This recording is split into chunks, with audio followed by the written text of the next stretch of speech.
Hello guys, welcome back to our channel with a new video. ఈ వీడియోలో Samsung Galaxy Tab A9 Plus 5G యొక్క unboxing details, specifications and నా review తో పాటు నాకు ఇందులో నచ్చని వాటి గురించి అయితే చెప్పబోతున్నాను. మీరెవరైనా ఈ ట్యాబ్ కొనాలనుకుంటే వీడియో స్కిప్ చేయకుండా చూస్తే మీకు ఈ ట్యాబ్ గురించి ఒక క్లారిటీ అయితే వస్తుంది. So watch complete video. Now let's start with its unboxing. Box లో మనకి ట్యాబ్ తో పాటు quick start guide, type C to type C cable and ఒక సిమ్ ఎజెక్టర్ టూల్ అయితే వస్తాయి. ట్యాబ్ యొక్క ఫిజికల్ ఓవర్వ్యూ చూస్తే front side 11" TFT display with 90Hz screen refresh rate తో వస్తుంది. అండ్ డిస్ప్లే పైన 5 MP కెమెరా ఉంది.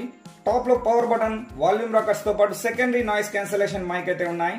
అండ్ బాటమ్ లో వచ్చేసి ఎక్స్టర్నల్ గా కీబోర్డ్ అటాచ్ చేసుకునే పిన్ అండ్ ప్రక్కకి సిమ్ కార్డ్ స్లాట్ కనబడుతుంది. సో ఈ ట్యాబ్ వచ్చేసి 2 వేరియంట్స్ లో అవైలబుల్ ఉంది.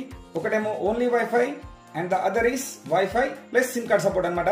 సో మన ట్యాబ్ వచ్చేసి wifi and SIM card support కాబట్టి ఇందులో ఉన్న dedicated micro SD card slot తో 1 TB వరకు మెమోరీని అయితే ఎక్స్పాండ్ చేసుకోవచ్చు. ట్యాబ్ యొక్క left side 2 speakers and right side కూడా 2 స్పీకర్స్ తో పాటు type C port and primary noise cancellation mic అయితే ఉన్నాయి. అండ్ బాటమ్ కార్నర్ లో వచ్చేసి మనకి 3.5 mm ఆడియో జాక్ అయితే కనబడుతుంది. అండ్ ఫైనల్లీ ట్యాబ్ యొక్క బ్యాక్ సైడ్ టాప్ లో సింపుల్ గా ఒక 8 MP main camera and left side వచ్చేసి సామ్సంగ్ బ్రాండింగ్ ఉంది. అండ్ ఈ కెమెరా వచ్చేసి ఆటో ఫోకస్ తో వస్తుంది. ట్యాబ్ కొంత హెవీగా అనిపిస్తుంది కానీ బిల్డ్ క్వాలిటీ అయితే ప్రీమియం గా ఉంది. చాలా స్లిమ్ గా కూడా ఉంది. బ్యాక్ సైడ్ ఇక్కడ వరకు అల్యూమినియం బాడీ అండ్ ఈ ప్యానల్ వచ్చేసి పాలికార్బోనేట్ తో బిల్డ్ అయి ఉంది. Okay, now let's turn on hour tab. So guys, setup complete అయ్యాక హోమ్ స్క్రీన్ లో వెళ్దాం. గైస్, ఈ సామ్సంగ్ ట్యాబ్ కాబట్టి బ్లోట్వేర్ ఎక్కువ ఉండదు అండ్ క్లీన్ ఓఎస్ తో వస్తుంది కాబట్టి చాలా స్మూత్ అండ్ ఫాస్ట్ గా ఉంది. అండ్ మన సామ్సంగ్ ట్యాబ్ A9 Plus వచ్చేసి out of the box Android 13 One UI 5.1 తో వస్తుంది. అండ్ ఇందులో సామ్సంగ్ కంపెనీ డైలర్ ఉండడం వల్ల కాల్ రికార్డ్ చేసిన అనౌన్స్మెంట్ అయితే రాదు. అంటే అవతల వాళ్ళకి మనం కాల్ రికార్డ్ చేస్తున్నట్టు తెలియదు అనమాట. అండ్ ఇందులో సామ్సంగ్ డెక్స్ అనే ఆప్షన్ హైలైట్ అని చెప్పొచ్చు. ఎందుకంటే ఎక్స్టర్నల్ గా కీబోర్డ్ అటాచ్ చేసుకుని ట్యాబ్ ని ల్యాప్టాప్ లాగా కూడా యూజ్ చేయొచ్చు. అండ్ ఒకవేళ క్లోజ్ చేయాలనుకుంటే బాటమ్ లెఫ్ట్ లో ఉన్న ఈ డాట్స్ పై క్లిక్ చేసి ఎగ్జిట్ డెక్స్ అనే ఆప్షన్ సెలెక్ట్ చేసుకోవాలి. గైస్, ట్యాబ్ అంటేనే మల్టీ టాస్కింగ్ కి స్పెషల్. ఏవైనా 2 or more యాప్స్ ఒకేసారి ఓపెన్ చేసుకోవచ్చు.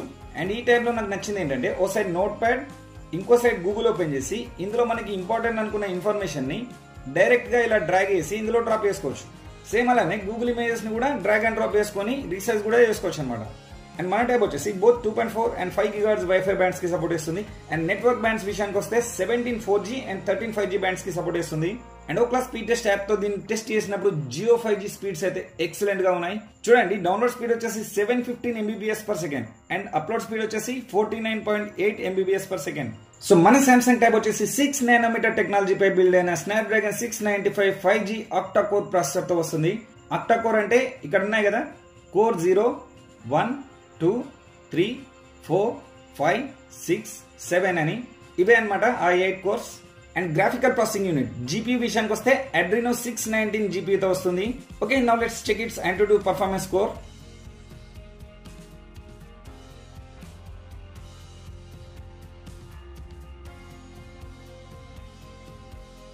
సో మన ట్యాబ్ యొక్క ఓవరాల్ AnTuTu స్కోర్ వచ్చేసి 4,20,374 వచ్చింది. Okay, not bad. నేను ఇందులో Real Cricket 24, Asphalt 9, BGMI games అయితే ఈచ్ గేమ్ 20 minutes ఆడాను. అంటే టోటల్ గా 1 hour అయితే ఆడాను అనమాట. కానీ నార్మల్ గా మనం ఫోన్ లో ఆడినంత ఈజీగానైతే లేదు. అండ్ ఆస్ఫాల్ట్ 9 అండ్ BGM ఆడేటప్పుడు ఎలాంటి ల్యాగ్స్ అయితే నోటీస్ చేయలేదు. కానీ అమేజింగ్లీ రియల్ క్రికెట్ 24 ఆడేటప్పుడు అయితే లిటిల్ ల్యాగ్స్ అయితే నోటీస్ చేశాను. సో మన ట్యాబ్ వచ్చేసి BGMI game high and HD వరకు సపోర్ట్ చేస్తుంది. సామ్సంగ్ ట్యాబ్ A9 Plus వచ్చేసి 2 వేరియంట్స్ లో అవైలబుల్ ఉంది. 4GB 64GB, 8GB 128GB. మన ట్యాబ్ వచ్చేసి 8GB 128GB వేరియంట్ అనమాట. మనకి RAM 7.21GB out of 8GB and 107.75GB out of 128GB storage అయితే అవైలబుల్ ఉంది. అండ్ మనకి ఇందులో టోటలీ 47 సెన్సార్స్ అయితే అవైలబుల్ ఉన్నాయి. Accelerometer, magnetometer, gyroscope, ambient light sensor, gravity, linear acceleration sensor, అన్ని సెన్సార్స్ అయితే ఉన్నాయి. కెమెరా యొక్క ఫీచర్స్ చూసినట్లయితే ఫ్రంట్ కెమెరా పోర్ట్రేట్ లో ఇక్కడ బ్యాక్గ్రౌండ్ బ్లర్నెస్ అడ్జస్ట్ చేసుకునే ఆప్షన్ ఉంది. అండ్ జనరల్ ఫోటోలో వచ్చేసి ఇక్కడ వైడ్ యాంగిల్ ఆప్షన్ ఉంది. వీడియో విషయానికి వస్తే ఫ్రంట్ కెమెరాతో 1080p 30 FPS వరకు వీడియో రికార్డింగ్ అయితే చేసుకోవచ్చు. ఇంకా మోర్ లోకి వెళ్తే food, panorama, pro, night, hyperlapse అని 5 మోడ్స్ అయితే ఉన్నాయి. ఇక్కడ చూస్తే మనకి ఫ్రంట్ కెమెరాకి ఫ్లాష్ ఆప్షన్ కనబడుతుంది. సో ఫ్లాష్ ఎలా వస్తుందంటే ఫోటో తీసినప్పుడు స్క్రీన్ ఇలా వైట్ అవుతుంది అనమాట. చూడండి, ఇక్కడ ఆబ్జెక్ట్ కొంచెం బ్రైట్ అయినట్టు కనబడుతుంది. అండ్ ఇంకా ఇందులో కొన్ని కెమెరా ఫిల్టర్స్ అండ్ ఫేస్ అనే ఆప్షన్స్ అయితే ఉన్నాయి. అండ్ బ్యాక్ కెమెరా పోర్ట్రేట్ లో కూడా same background blurriness increase and decrease option ఉంది. అండ్ నార్మల్ మోడ్ లో మనకి 2x జూమింగ్ అండ్ మాక్సిమం వచ్చేసి 10x వరకు జూమింగ్ ఆప్షన్ ఉంది. అండ్ బ్యాక్ కెమెరాతో కూడా సేమ్ 1080p 30fps వరకు మాక్సిమం వీడియో రికార్డింగ్ అయితే చేసుకోవచ్చు. అండ్ మోర్ లో కూడా same food, panorama, pro, night and hyper lapse అని సేమ్ ఫ్రంట్ కెమెరాలో ఉన్న ఆప్షన్స్ ఉన్నాయి. ఇక్కడ ప్రో మోడ్ లో ఏంటంటే white balance, exposure and ISO అయితే అడ్జస్ట్ చేసుకోవచ్చు. బ్యాక్ కెమెరాలో కూడా ఫిల్టర్స్ అండ్ ఫేస్ అనే ఆప్షన్స్ అయితే ఉన్నాయి. గెస్ కెమెరాస్ అయితే ఎక్సలెంట్, సూపర్, హైలైట్ అని చెప్పలేను. బేసిక్ ఫోటోస్ అయితే ఓకే, నాట్ గుడ్ అని చెప్పలేను. At the same time not bad అని కూడా చెప్పలేను. యావరేజ్ అని అయితే అనొచ్చు. ఓకే, ఇప్పుడు మన tab front and back cameras తో తీసిన కొన్ని ఫోటో అండ్ వీడియో శాంపిల్స్ అయితే చూద్దాం. ఇది ఫ్రంట్ కెమెరా నార్మల్ షాట్, ఇది ఫ్రంట్ పోర్ట్రేట్, ఇది back camera normal shot, back camera portrait, night mode off, night mode on. Guys front కెమెరాతో 1080p లో వీడియో రికార్డ్ చేస్తున్నాను. క్లారిటీ ఎలా ఉందో చూడండి. అండ్ మూవ్ అవుతున్నాను, స్టెబిలైజేషన్ చూడండి. ఇప్పుడు బ్యాక్ కెమెరాతో 1080p 30fps లో వీడియో రికార్డ్ చేస్తున్నాను. క్లారిటీ అండ్ స్టెబిలిటీ ఎలా ఉందో చూడండి. గైస్ మన ట్యాబ్ కి వైడ్ L1 సపోర్ట్ అయితే ఉంది.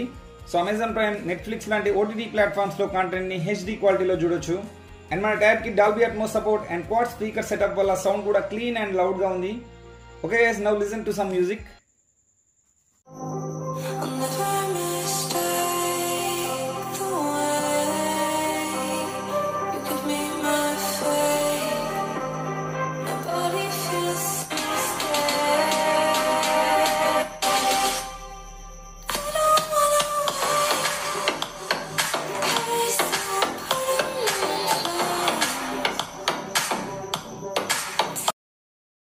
ఇది మాక్సిమం వాల్యూమ్ గైస్. బ్యాటరీ విషయానికి వస్తే మన ట్యాబ్ లో 6820 mAh లిథియం పాలిమర్ బ్యాటరీ ఉంది అని చూపిస్తుంది. బట్ యాక్చువల్లీ కంపెనీ వాళ్ళు క్లెయిమ్ చేసింది అయితే 7040 mAh బ్యాటరీ అనమాట. గైస్ నేను 2 days నుండి అయితే ఈ ట్యాబ్ ని యూజ్ చేస్తున్నాను. ఇప్పుడు నాకు ఇందులో నచ్చినవి అయితే చెప్తాను. నాకు ఇందులో 8 పాయింట్స్ అయితే నచ్చాయి. నంబర్ 1, ఇందులోని సిమ్ ఆప్షన్, అది కూడా 5G సిమ్ కార్డ్. అండ్ వీడియోలో చూసారు కదా 5G స్పీడ్స్ కూడా బాగున్నాయి. నంబర్ 2, దీని huge 11-inch display size. Okay, ఇది LCD డిస్ప్లే అయినా పర్లేదు, క్లారిటీ అయితే చాలా బాగుంది. And mainly HDR and L1 support కూడా ఉంది. సో OTT ప్లాట్ఫామ్స్ లో HD కంటెంట్ స్ట్రీమ్ చేసుకోవచ్చు. నంబర్ 3, CPU అంటే ప్రాసెసర్ అన్నమాట. ఇందులో ఉన్నది mid range Snapdragon 695 5G processor అయినా టాస్క్ పర్ఫార్మెన్స్ చేసేటప్పుడు ఫాస్ట్ గానే ఉంది. నంబర్ 4, దీని సౌండ్. ఇందులో Dolby Atmos support and quad speaker setup వల్ల సౌండ్ అయితే క్లీన్ అండ్ లౌడ్ గా ఉంది. నంబర్ 5, ఇది సామ్సంగ్ కస్టమ్ డైలర్ తో రావడం వల్ల కాల్ రికార్డింగ్ చేసేప్పుడు అనౌన్స్మెంట్ అయితే రాదు. అంటే మనం కాల్ రికార్డ్ చేసినట్టు అవతల వాళ్ళకైతే వినపడదు అనమాట. నంబర్ 6, ఇందులో మల్టీ టాస్కింగ్. మెయిన్లీ ఈ వీడియోలో చూపించాను కదా, మనకి నచ్చిన మ్యాటర్ అండ్ ఇమేజెస్ ని గూగుల్ నుండి డైరెక్ట్ గా నోట్స్ లోకి డ్రాగ్ అండ్ డ్రాప్ చేయొచ్చు అని, అదైతే నాకు చాలా బాగా నచ్చింది. నంబర్ 7, ఇది బడ్జెట్ ట్యాబ్ అయినా సెన్సార్స్ అయితే ఏది స్కిప్ చేయకుండా అన్ని సెన్సార్స్ అయితే ఇచ్చారు. నంబర్ 8, ఇందులో 3.5mm ఆడియో జాక్ కూడా ఉంది. అండ్ ఇప్పుడు ఇందులో నాకు నచ్చని వాటి విషయానికి వస్తే ఇందులో నాకు 3 పాయింట్స్ అయితే నచ్చలేదు. నంబర్ 1, దీని battery backup. Okay, battery backup అయితే వస్తుంది, కానీ నేను ఎక్స్పెక్ట్ చేసినంత మాత్రం రావట్లేదు. అండ్ ఇందులో ఛార్జింగ్ కూడా జస్ట్ 15 వాట్ సపోర్ట్ వల్ల ఛార్జింగ్ చేయడానికి 1.5 to 2 hours అయితే టైం పడుతుంది. నంబర్ 2, దీని కెమెరాస్. నార్మల్ ఫోటోస్ వరకు అయితే ఓకే, కానీ ప్రో మోడ్ లోనైతే మనం ఫోటోస్ అయితే క్యాప్చర్ చేయలేమన్నమాట. ఓవరాల్ గా కెమెరా పర్ఫార్మెన్స్ అయితే not up to the mark అని నా పర్సనల్ ఒపీనియన్. నంబర్ 3, ఇందులో FM రేడియో కూడా ఇచ్చుంటే బాగుండేది అని నా ఒపీనియన్. సో ఈ 3 పాయింట్స్ కాకుండా నాకు ఈ ట్యాబ్ అయితే చాలా బాగా నచ్చింది. ఓకే గైస్, ఇదైతే నా ఒపీనియన్. మీరు కూడా ఈ ట్యాబ్ కొనాలా వద్దా అనేది డిసైడ్ కాండి. ఒకవేళ కొనాలనుకుంటే మాత్రం link is in description, you can check it out. So guys, final ఈ వీడియోలో ఇన్ఫర్మేషన్ అండ్ ఎక్స్ప్లెనేషన్ మీకు నచ్చినట్లయితే లైక్ చేయండి, షేర్ చేయండి. అండ్ ఇలాంటి టెక్ అండ్ ఇన్ఫర్మేటివ్ వీడియోస్ కోసం మన ఛానల్ సబ్స్క్రైబ్ చేసుకొని బెల్ ఐకాన్ ఆల్ పెట్టుకోండి. Thank you for watching this video. See next video. Till next stay tuned, keep watching other videos on our channel. టాటా, bye bye, జై.